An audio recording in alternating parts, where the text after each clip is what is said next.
When SWAPO held its consultative congress in Tanzania in 1969-70, they decided, when Zambia became independent in 1964, SWAPO's provisional headquarters was in Dar es Salaam. Yeah.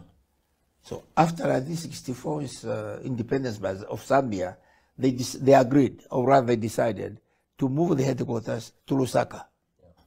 So in 1976, at a consultative meeting in Zambia, SWAPO decided to move its headquarters to Angola. Mm-hmm. And that was very logical because Angola and Namibia share a very long border. Yeah.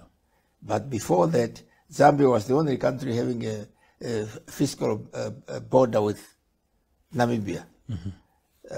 And this is the tip of the then Caprivi there. Yes, yes. Yeah. Yeah. And that's where the first encounters, military encounters between SWAPO and South African army took place. Mm-hmm. In the Caprivi. Most of them. Of course, the first one took place in Ogulukombashe. Mm-hmm. Yes. Okay. No, I thought maybe there was some sort of pressure. Maybe the Zambians no longer wanted, because I know that Zambia also took some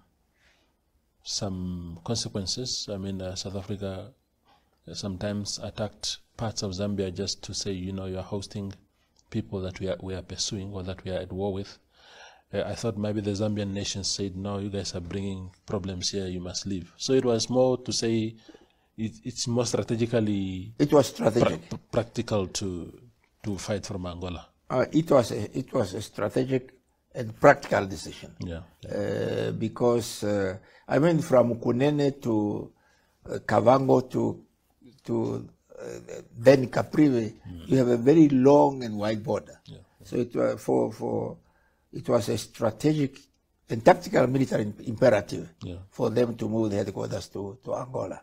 But there was also some political tension between SWAPO and Zambia in 75-76 because Zambia was an advocate for dialogue, for détente with Vorster, and also believed in the political solution in Angola. Yeah. They promoted a political solution in Angola, and therefore